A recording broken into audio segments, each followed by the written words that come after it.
How's it going, everyone? As always, my name is Jimmy Champagne and this is PSReady, my channel all about PlayStation. Before I jump into the video, I am on the way to 200,000 subs. I'm at 187,000 right now. I checked the numbers. 80% of the people who watch this channel are not subscribed. So if you've been watching for a while and you've never subscribed, I'd appreciate it if you did. Or if you're new here, I'd appreciate a subscription as well. In today's video, I've got three great topics for you guys. The first one is that Sony is pausing production on hardware, but it's not really as bad as it seems. And honestly, I think it's a sign that they're making a smart move. Secondly, we're going to ask the question, why aren't people buying games anymore? And third, we're talking about this upgrade for your PS5 that costs more than your PS5, but might be worth it for a very small group of people. This video is sponsored by PDS Debt. Getting into debt is super easy, but getting out, well, the system is set up so it's really hard to do that. The anxiety, the stress, it can all be soul crushing. I get all that, and today I'm here to tell you that you don't have to go through it alone. There is a way out, and help is available thanks to PDS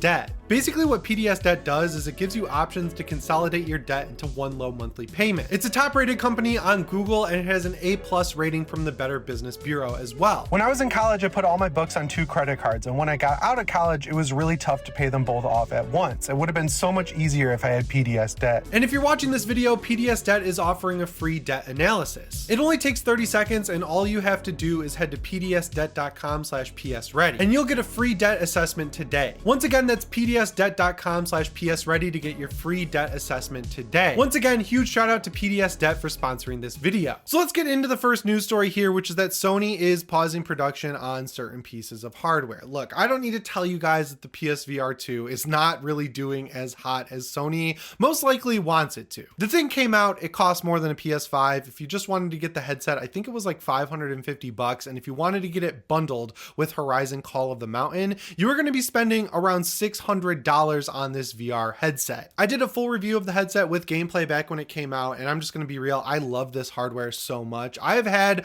quite a few VR headsets. I've had the Oculus Quest 1 and 2. I use both with my PC with full-on VR games, because if you play the native games on the Oculus Quest 2 with the like true wireless mode, it does not work well at all. It's just like the graphics are too bad. It's like playing an iPhone game in VR, and it's not a really great experience. So I was ready for an upgrade when the PSVR 2 came out. I was really excited about the hardware because of the games they supported at launch. Horizon Call of the Mountain didn't really do much for me, if I'm being honest, but playing Resident Evil Village in VR was terrifying. It made that game so much better, because my biggest problem with it when it came out was that it was just a full-on action game, kind of like Resident Evil 4, which is my favorite game of all time. But with how scary Resident Evil 7 was, I was hoping they'd go in that direction. So getting the scarier mode out of VR was awesome. And playing Gran Turismo 7, wow, that was an awesome experience. I went home and bought the game right after I played the demo, because playing it in VR felt like driving an actual car. And when I paired it with my G923 racing wheel, it was incredible. I've never gotten to drive on a racetrack, but now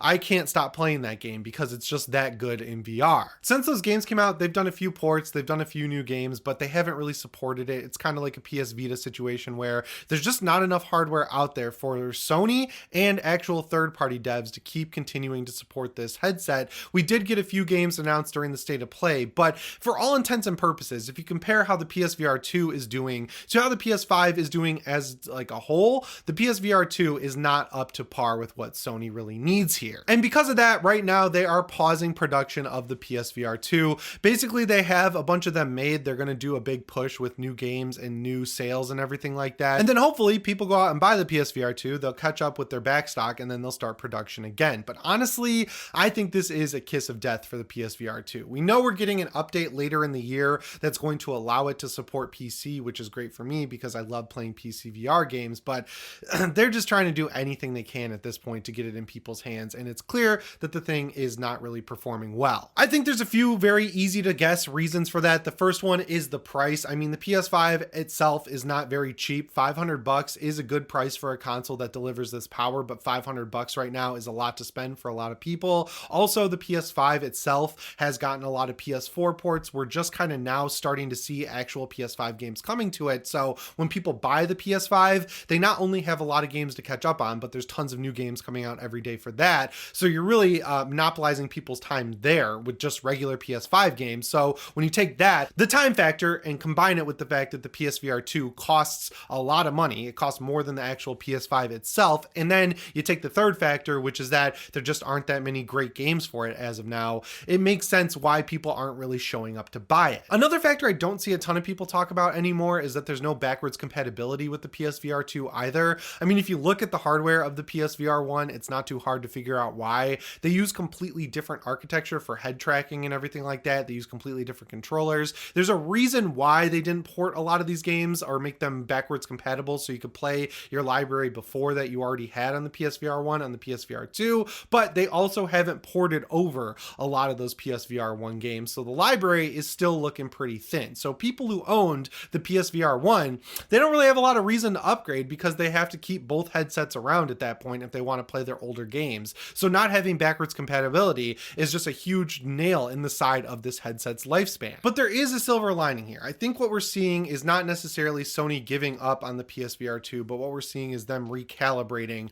and trying to just focus on what people enjoy using in the PS5 ecosystem, which is the PlayStation 5, the DualSense controller, and the PS Portal. The PS Portal is apparently doing much better than they thought it would. They've actually increased production on that, and I can definitely see why. There are plenty of options out there to stream your games to from the PlayStation 5. You can get a Backbone controller that's PlayStation branded. It's a $100 upgrade for your phone. That streaming technology is not great, and the PS Portal streaming technology is actually very good, it turns out, depending on your internet. Some people have a great experience, some people have a terrible experience, but once people figured out that if you plug an Ethernet cord into your PlayStation 5 directly to your router, that basically fixes all the issues with PS Portal streaming, so you can see why people have gone out and picked that thing up en masse. So in this critical moment that we're going to talk about in a little bit, where people are more gravitating towards games like Warzone, games like Fortnite, games like Apex, games like Genshin Impact, these games that you can play forever and dump a bunch of money with microtransactions into these games, they need to recalibrate and figure out what to focus on in terms of hardware to get people to buy more games that they're making first party wise, like Spider-Man 2, God of War Ragnarok, and then third party wise like Final Fantasy VII Rebirth. That's our next news story. And the best way to do that, if you ask me, is to not focus developers on the PSVR 2. It's to take developers you already have and get them going full force to make games on the PlayStation 5 that really show why the PS5 is the console that people are turning up to buy. But yeah, it's very clear with all these layoffs, with all this like software problems with games not really coming out as much as Sony needs them to, not really selling as well as Sony needs to. I think it's very clear that they're just recalibrating on what works, which is again the PS5 itself. So yeah, pausing production on the PSVR 2, getting it ready to be usable on PC, that's really the best move in my opinion. It sucks to see it not really catching on because as someone who's used it, it's incredible, but when you're faced with all the reasons why people aren't buying it, it's really tough to argue with there. But yeah, speaking of sales being down, we got to talk about Final Fantasy VII Rebirth. I talked about it last week in a video. I reviewed Final Fantasy VII Remake. I ended up loving that game. I've never had a game like that where in the first half of the game, I was not loving it at all. I felt like I had to force myself to play it, but then when I hit chapter 9, things really took off in the story, things really took off in the combat. I started getting more and more upgrades. I started speccing my characters to fill specific roles, and it just clicked with me. I picked up Rebirth right before I went on a trip last weekend. I put about 10 hours into it so far, and in my opinion at least, everything about it is better than Final Fantasy VII Remake. The voice acting, the cutscene direction, the performance, the open world sections, the side quests actually tying in the characters instead of just being fetch quests where you're looking for cats, looking for kids, looking for chocobo. The fact that you can ride a chocobo around the map, the advancements in the combat, the synergy abilities, they have put so much effort into making everything about this game better than Rebirth. So it's really weird to see that it's selling extraordinarily less, at least in Japan, than Remake ever did. So right now the game's total sales sit at 287,000 in its second week of release in Japan, and it previously held first place in Japan at 262,656 copies throughout its launch week. So if you do the quick math there, the drop off in sales from week 1 to week 2 was around 90%, which is terrible. And there are a few factors for that you can point out very easily. The first one is the PS5 actual install base is at around a third of what the PS4's install base was back when Rebirth came out. But this still isn't good considering that Final Fantasy VII is a game from Square Enix. It's a Japanese icon in terms of franchises, and they obviously kind of went in a direction with this series, making it more Western oriented oriented. You saw this in Remake with the combat not being turn-based. You saw this in Final Fantasy 16 with the story being heavily inspired by Game of Thrones. And now you're seeing it in Final Fantasy 7 Rebirth with that action-based combat and the open world scenarios. So seeing it drop off in Japan honestly isn't really that surprising to me because there's different games out there that are more appealing to that audience. As far as PS5 exclusives go, I don't really know what people could really want that this game doesn't have. When I talk about it on Twitter, when I talk about it here on the channel, the one thing people like to point out is the graphics not being great. But when you get games like Final Fantasy 16 that are basically made to run in their fidelity mode at 4K 30 FPS, everyone and their mom bitches and moans in the comments about that. So this time around, the performance mode actually runs at a lock 60, and because of that, the game has to run at a lower resolution and at lower settings. So you got to kind of ask yourself what you want. Do you want really good looking games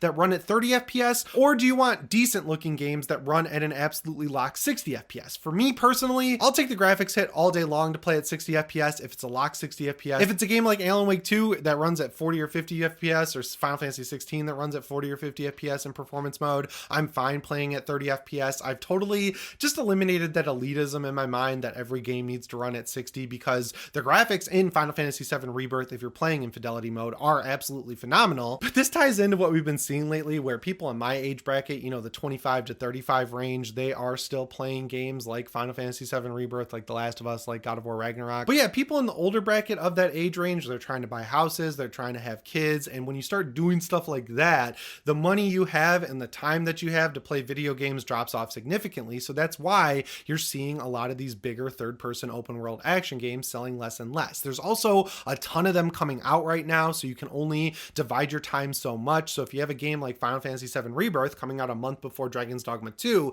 you got to make a choice there, and that splits the audience as well. So obviously the goal that they're all kind of going for is trying to get younger people in, but it turns out younger people don't like these story-based single-player third-person open world action games. What they like is Fortnite. They like these online games where you can buy skins, you can buy battle passes, you can play them forever. And so that's why you're seeing Sony taking their developers and trying to make these live service games like Helldivers 2, Twisted Metal, which they canceled, Concord, Fair Games, you know, this stuff that they at least have the potential to catch on with and actually get people continually spending money, which is ultimately good for older people like us, because if one of those games does take off and it does provide an influx of money for Sony, they're going to use that money to make the games that we want to play. But yeah, it's a weird situation where you have this powerful console, it's selling really well, people are buying it, but they're not buying games for it. They're downloading free games and spending lots of money there versus going out and buying box copies of games. Sony needs to really work on figuring out how to get older people back into buying games, and they also need to figure out how to get younger people to be more interested in this older style of game. Anyway, that brings us to our third news story here, which is the ultimate upgrade you can do for your PlayStation 5, which of course I haven't talked about it in a while, so bear with me here, is upgrading your SSD. SSD prices were really high back in the day when the PS5 had just come out and it got that update that unlocked the external SSD port on the console. Like if you wanted a 2TB one, you'd be spending over $200. If you wanted a 1TB one, you'd be spending like $150, $170. But then as time went on, we saw the prices fall on the 2TB ones down to the price point of the 1TB ones, and you could get 1TB drives for around $100. But now we're seeing an incredibly fast drive that's 4TB and costs as much as the PlayStation 5. This drive is the T700 from Crucial, and if you want to buy the 4TB edition of it, you're going to be paying $472, which is absolutely insane. But the difference between this and another drive out there, like the Samsung 980 Pro that's in my PS5 upstairs, is that this one's read-write speeds are like 11,000 megabits per second, which if you want to do the math there, it's incredibly fast. So if you're someone like me who captures a lot of footage on your PS5 and you're sick of waiting for the actual file to be transported off when it's over 10 gigabytes, having a drive that's this fast will allow you to export that 4K footage at like seconds versus what takes actual minutes on a slower drive like the one that we have in the PS5 or the ones that you can buy to upgrade your PS5 right now. The only reason I think this drive would be worth it for anyone is if you just want a future-proof, or if you're a PC gamer. Like if you put this thing in your PS5, you are going to see a bump in load times, you're going to see a bump in transfer speeds when you're transferring footage off the console. But at the end of the day, it's not going to be a big enough upgrade that I think it would justify the cost of the PlayStation 5 itself. But if you want to have a drive that's going to last you through the PS5 Pro, the PS6, and maybe even up to the PS6 Pro, or if you have a PC that's kind of older and you want to upgrade it later down the line with a 4090, a better CPU and you want to make sure Windows is going to load games as fast as possible, you could then take that drive out of your PlayStation 5, format it, and then put it in that PC. And the cool thing about SSDs versus mechanical spinning disk hard drives is that those had a much higher failure rate than what you see in SSDs right now. So it's not like you're going to buy this thing and then it's going to crap out by the time it actually has a console that can take advantage of it. Anyway, guys, that's all I've got for you in today's video. Let me know what you think down in the comments below. Remember to subscribe and set your notifications to all if you haven't already. As always, my name is Jimmy Champagne. I'll see you in the next one. Thanks for watching and shape on.